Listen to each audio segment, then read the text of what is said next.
राज्य सरकारनं अनुसूचित जाती प्रवर्गातील कोणतेही उपवर्गीकरण करू नये. केंद्र सरकारनं सर्वोच्च न्यायालयाच्या निर्णयाविरुद्ध उपवर्गीकरणाबाबत पुनर्विचार याचिका दाखल करावी. या आणि इतर मागण्यांसाठी कोपरगावात सकल आंबेडकरी समाज शहर आणि तालुक्याच्या वतीनं जनआक्रोश मोर्चा काढण्यात आला. सकल आंबेडकरी समाज कोपरगाव शहर आणि तालुका आरपीआय वंचित बहुजन आघाडीच्या वतीनं कोपरगावात हा मोर्चा काढण्यात आला. प्रारंभी डॉक्टर बाबासाहेब आंबेडकर स्मारकास अभिवादन करण्यात आलं. त्यानंतर शहरातील मुख्य मार्गानं मोर्चा तहसील कार्यालयात पोहोचला. मोर्चाचं रूपांतर सभेत झालं. याप्रसंगी सभेची सुरुवात संविधानाच्या वाचनानं झाली. यावेळी पदाधिकाऱ्यांनी राज्य आणि केंद्र सरकारचे मनोवादी मनसुबे उद्ध्वस्त करून संविधानिक आरक्षण वाचवण्याबाबत आपल्या भावना व्यक्त केल्या. तुम्ही आता विचार तर घ्या, आरक्षण आमचं आहे, आमच्या बापाने दिलं डॉक्टर बाबासाहेब आंबेडकरांनी, त्याचे तुकडे करण्याचा अधिकार तुम्हाला मागता आला नाही. हे जो आरक्षण उपयोगीकरणाचा घाट घातलाय, त्या आरक्षण उपयोगीकरणाच्या घाटामध्ये आता कोणी कुणावरही काही बोलायला लागलं. एक जण म्हणला महाराणी आरक्षणावर दरोडा टाकला, एक जण म्हणला महाराणी आरक्षण खाल्लं.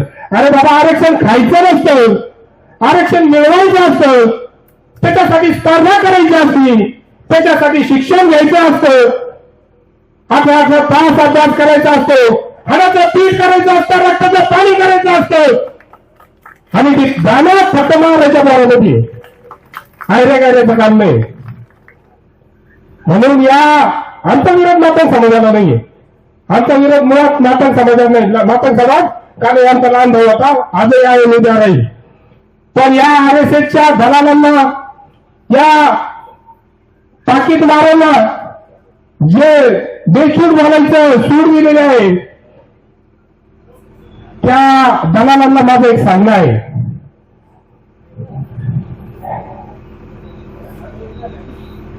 ते म्हणतात की हा देश, हा महाराष्ट्र फुलेशाहू आंबेडकरांचा नाही. पण त्या दलालासाठी, मातंग समाजासाठी नाही, त्या दलालासाठी. हा महाराष्ट्र फुलेशाहू आंबेडकरांचा नाही, तर टिळक सावरकर गोळवलकरांचा आहे. त्या दलालाला माझं सांगणं आहे, हा महाराष्ट्र छत्रपती शिवाजी महाराजांचा आहे, महात्मा फुलेंचा आहे, छत्रपती शाहू महाराजांचा आहे, डॉक्टर बाबासाहेब आंबेडकरांचा आहे, अण्णाभाऊ साठेंचा आहे. या महाराष्ट्राचे बाप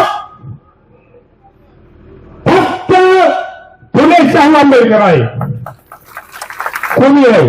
बाकी जर हे आरक्षण कॅन्सल झालं तर नंतर ते काय म्हणतील, बाबासाहेबांची घटना, हे संविधान आपल्याला बदलावं लागणार आहे. अरे तुझ्यात जे होते दुसऱ्यात शून्य आहे, शून्यात शून्य मिळून बेरीत शून्य आहे. हे घटनेचे शिल्पकारा, तुझ्यामुळे हा भारत देश महान आहे. बापाची ताकद नाही घटनेला देखील हात लावण्याची, आरक्षण रद्द करण्याची देखील. आणि उपकरण बाजूलाच आहे, उपकरीकरण काय काढलं, आणि ती कोणती बंदर समिती, कंदर समिती आम्हाला मान्य नाही. आमचा समाज आणि माता समाजाचे बंधू आमचे आहेत, चर्माकर आम्ही बरोबर आहोत, बौद्ध समाज बरोबर आहोत, सर्व मागासवर्गीय बरोबर आहे. परंतु ठराविक काही मंडळी जर त्या आरएसच्या नादी लागून जर कोणी नावात ठेवत असेल तर त्यांना आम्ही नक्की धानून काढल्याशिवाय राहणार नाही. ही काळेदंडी व्यतिरेक आहे आणि आमच्या नादाला लागू नका. का लागू नका, या देशाची घटना आमच्या बापाने दिली, पहिला अधिकार आमचा आहे. हा घटना बाबासाहेबांनी दिली, त्या घटनेचा आदर चालवा. बाबासाहेबांनी सांगितलं होतं की बाबांना संविधान फार चांगलं आहे, ही घटना चांगली आहे, अतिशय या देशाला वाचवणारी आहे. पण घटना करते जर नालायक त्या ठिकाणी गेले तर घटनेला देखील बाधा लागू शकतो. आणि म्हणून आपण सावध राहिलं पाहिजे. माझ्या माता भगिनी, माझ्या बंधूंनो, या ठिकाणी आपल्याला आताच नाही, एक मोर्चा करून चालणार नाही. तो उपवर्गीकरण जर रोखायचं असेल, शासन जर ऐकत नसेल तर आपल्याला त्याला उत्तर द्यावं लागेल. आम्ही कुठल्या जाती धर्माच्या विरोधात नाही. अरे सर्व या देशातले सर्व धर्म आमचे आहे, ते आमचे भाऊ आहे. तर याचं कारण असं आहे की लोकशाहीर अण्णाभाऊ साठे यांनी बाबासाहेबांना गुरु आणलं.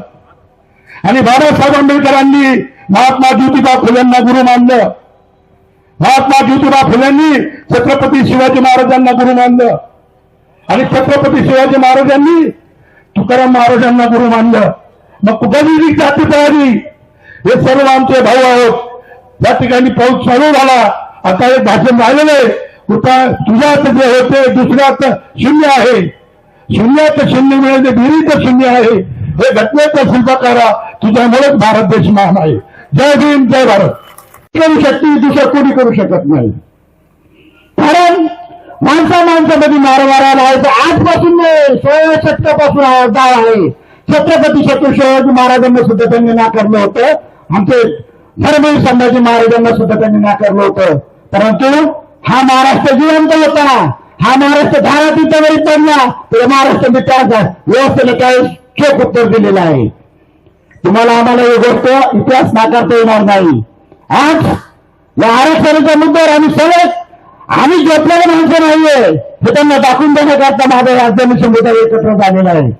आणि आम्ही मित्रांनो ही चळवळ ज्या आनंदीमध्ये आमच्या सहकार्यांनी सांगितलं की ही चळवळ इथे थांबणार नाहीये.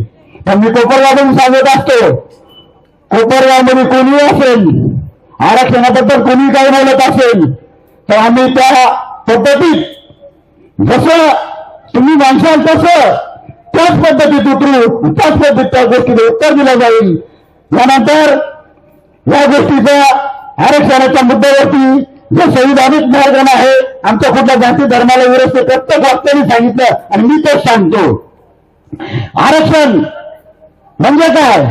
अरे ज्या टायमाला बाबासाहेब आंबेडकरांनी एकसंघ या 59 जातीला आरक्षण दिलं त्या टायमाला बाबासाहेबांची दूरदृष्टी होती की हा माझा गावखेड्यातला माणूस, गाववाड्याच्या बाहेर राहणारा माणूस हा एकसंघ झाला पाहिजे. आणि आता त्यांच्या डोळ्यात लक्षात आलंय का गावखेड्याच्या पिड्डी फाटलेल्या माणसाचा पांढऱ्या कपड्यात दिसायला लागला. याच्या काड्या करायला आपल्याला काही हरकत नाही. तुम्ही किती काड्या करा हो, तुम्ही किती काड्या करा. तुम्ही एक काढीतील त्यांचे 10 जण उभे राहतील. तुम्ही 10 काढ्या गेले त्यांचे 100 उभे राहतील. तुम्ही 100 काढ्या केल्या त्यांचे 1000 जण उभे राहतील. तसं उत्तर दिलं जाईल. म्हणून मी आयोजक असे जास्त वेळ न घेताना आज आमच्या विनंतीला मान देऊ. तहसीलदारांना दिलेल्या निवेदनात अनुसूचित जाती प्रवर्गातील कोणतेही उपवर्गीकरण करू नये, संसदेत कायद्याद्वारे उपवर्गीकरण होऊ नये यासाठी कायदे करावेत, सर्व अनुसूचित जाती जातीनिहाय जनगणना करून पुढील धोरण निश्चित करावं, बदर समितीचा अहवाल तात्काळ रद्द करून या समितीतील 58 जातींचा समावेश करून पुढील कार्यवाही करावी आदी मागण्या यावेळी करण्यात आल्या. या जनाक्रोश मोर्चास बुरुड समाज, चर्मकार समाजानंही पाठिंब्याचं पत्र आयोजकांना दिलं. मोर्चामध्ये रिपाईचे जिल्हाध्यक्ष सुरेंद्र थोरात, दीपक गायकवाड, प्रकाश दुशिंग, आरपीआय आठवले गटाचे अध्यक्ष अनिल रनवरे, शंकर घोडेराव, माजी नगरसेवक संजय कांबळे, यादव त्रिभुवन, अरविंद विखे, मनोज शिंदे, कुंदन पठारे, रवींद्र शिंदे, सोमनाथ पाटोळे, बाबासाहेब कोपरे, संतोष कोपरे, पप्पू बनसोडे, सुनील मोकळ, सुशांत खैरे, सागर आहेर, शरद खरात, गौतम पगारे, अरुण खरात, संपत भारोड, शांताराम रणशूर, अशोक कानडे आदींसह महिला पुरुष मोठ्या संख्येनं उपस्थित होते. एस9 मीडियासाठी प्रतिनिधी युसुफ रंगरेज, कोपरगाव.